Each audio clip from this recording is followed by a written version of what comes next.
ചെമ്പൂത്ര പറയാണ് ഈ വരുന്നത് കേട്ടോ. വീട്ടിൽ വെക്കാൻ പറ്റാത്തതിൻ്റെ ഒരു വിഷമമുണ്ട്. നമുക്ക് ഇപ്രാവശ്യം വെക്കാൻ പറ്റില്ല കേട്ടോ. എനിക്ക് പറക്കാർ വന്നാൽ ഒരു നേരത്തെ ചായയെങ്കിലും കൊടുക്കണം.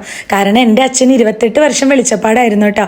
ആ പറ നമ്മുടെ വീട്ടിലെത്തുമ്പോൾ നമ്മുടെ വീട്ടിൽ നമ്മൾ അവർക്ക് ആവശ്യമുള്ള ചായയും വെള്ളം പലഹാരം ഒക്കെ കൊടുക്കുക. അത് ശീലിച്ചതുകൊണ്ടാണോന്ന് അറിയില്ല. ഇവർ വരുമ്പോൾ ഒരു ഗ്ലാസ് വെള്ളം കൊടുത്തില്ലെങ്കിൽ ഭയങ്കര വിഷമമാണ് കേട്ടോ. അപ്പോൾ പറ ഇങ്ങനെ പോകണുണ്ടപ്പോൾ എനിക്ക് ഭയങ്കര വിഷമമായി മനസ്സിൽ. എങ്കിലും എന്താ പറയുക, അമ്പലത്തിൽ പോയി വെക്കണം. അതൊക്കെ കഴിഞ്ഞ് ഇതേ വൈകുന്നേരം ഇപ്പോൾ ഞാൻ ഇതെടുത്തുകൊണ്ട് വന്നിരിക്കുകയാണ് കേട്ടോ. അതെന്താണെന്ന് മനസ്സിലായോ? നമ്മുടെ വെയിറ്റ് നോക്കുന്ന വെയിങ് മെഷീൻ.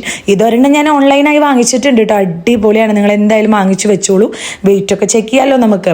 അങ്ങനെ പാരമോളുടെ വെയിറ്റ് നോക്കി, എൻ്റെയും വെയിറ്റ് നോക്കി ഗൈസ്. എൻ്റെ ബോധം പോയി. എന്നെ കണ്ടാൽ നിങ്ങൾക്ക് അറിയാമല്ലോ വെയിറ്റ് കൂടി വരുന്നുണ്ടെന്ന്. എന്തെങ്കിലുമൊക്കെ ചെയ്യണം. അങ്ങനെ അച്ചുമോനെ നോക്കി. ചോറുണ്ടായിരുന്നു അമ്മേനെ പിടിച്ചുകൊണ്ട് വന്നു കേട്ടോ. അങ്ങനെ കിണ്ണൊക്കെ അവിടെ വാങ്ങിച്ചു വെച്ച് അമ്മയുടെയും വെയിറ്റ് നോക്കി. പിറ്റേ ദിവസം രാവിലെയാണ് ശ്രീജേൻ്റെ നോക്കുന്നത് കേട്ടോ. അങ്ങനെ എല്ലാവരുടെയും വെയിറ്റ് ഒക്കെ നോക്കി. ഇതിൻ്റെ ലിങ്ക് ഉണ്ടെങ്കിൽ യൂട്യൂബിൽ ഞാൻ കൊടുക്കാട്ടോ. നിങ്ങൾ എന്തായാലും ഒന്ന് പർച്ചേസ് ചെയ്തോളൂ. അപ്പോൾ അതിരാവിലെ തന്നെ നമ്മുടെ ഇവിടെ ഭയങ്കര ഒരു വൈബാണ് കേട്ടോ. നല്ല രസമാണ്. അപ്പോൾ അതൊക്കെ കണ്ട് ഞങ്ങൾ ഇങ്ങനെ പുറത്ത് വന്നിക്കാണ്. സ്കൂളിൽ പോകണം കേട്ടോ. പാറമോൾക്ക് തലവേദനയായിരുന്നു.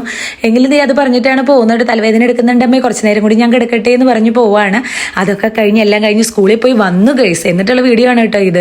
അങ്ങനെ സ്കൂളിൽ പോയി വന്ന് വിശന്നിട്ടാണല്ലോ വരിക. 2 പാക്കറ്റ് പാലൊക്കെ എടുത്ത് ചായ വെക്കാൻ നോക്കിയപ്പോൾ പാറമോൾ ഇതേ ഫ്രിഡ്ജിൽ നിന്ന് പോയിട്ട് തണ്ണിമത്തൻ എടുത്തുകൊണ്ട് വന്നിട്ട് തണ്ണിമത്തൻ ജ്യൂസ് മതി അമ്മേ പാൽ ഒഴിച്ചിട്ടെന്ന് പറഞ്ഞു. ഇത് പൊന്തനില്ല കേട്ടോ.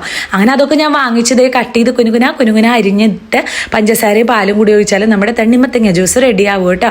അങ്ങനെ അതൊക്കെ കട്ട് ചെയ്ത് എടുത്തു. നല്ല പഴുത്ത അടിപൊളി സംഭവമായിരുന്നു കേട്ടോ.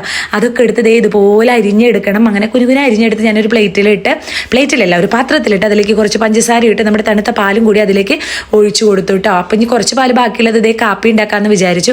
ഈ ഒരു പാത്രം കണ്ട് അടിപൊളിയല്ലേ. ഞാൻ ഇതുപോലെ ഇൻസ്റ്റന്റ് കോഫി പൗഡർ അതിലിട്ട് വെക്കും കേട്ടോ. അങ്ങനെ കുറച്ച് പാല് തിളപ്പിച്ചപ്പോൾ ദേ നമ്മുടെ ഫ്ലാസ്കിൽ ഒഴിച്ച് വെക്കുകയാണ്. കാരണം ജ്യൂസ് ഉണ്ടല്ലോ. അപ്പോൾ ചായ ആർക്കും വേണ്ട. എങ്കിലും എനിക്കൊരു ചൂട് ചായ അല്ല കേട്ടോ, കാപ്പി വേണം തോന്നിയപ്പോൾ ഞാൻ വേഗം അതിലുണ്ടാക്കി. ഈ ഒരു പാത്രം അടിപൊളിയാണ്. എന്താ പറയുക, എയറൊന്നും പോകില്ല. നല്ല അടിപൊളി പാത്രം, കുഞ്ഞു പാത്രം, നല്ല ഭംഗിയാണ്. അങ്ങനെ അതൊക്കെ എടുത്ത് ദേ അതിൽ കുറച്ച് കാപ്പിപ്പൊടി ഇട്ട് അതിങ്ങനെ കാപ്പിയാക്കി വെച്ചു. ഒപ്പം ദേ നമ്മുടെ വാട്ടർമെലൺ ജ്യൂസ് ഉണ്ടാക്കി അതിൽ അച്ചുമോൻ ഐസ് ഇട്ട് കൊടുക്കുകയാണ് കേട്ടോ. അങ്ങനെ ദേ പാറുമോളും അച്ചുമോനും ഞാനൊക്കെ കഴിച്ചു കേട്ടോ. അത് കഴിക്കുമ്പോൾ ഒരു സുഖം ഉണ്ടല്ലോ. അങ്ങനെ സ്കൂൾ വിട്ട് കഴിഞ്ഞതൊക്കെ കഴിച്ച് അവിടെ ഇരുന്നു.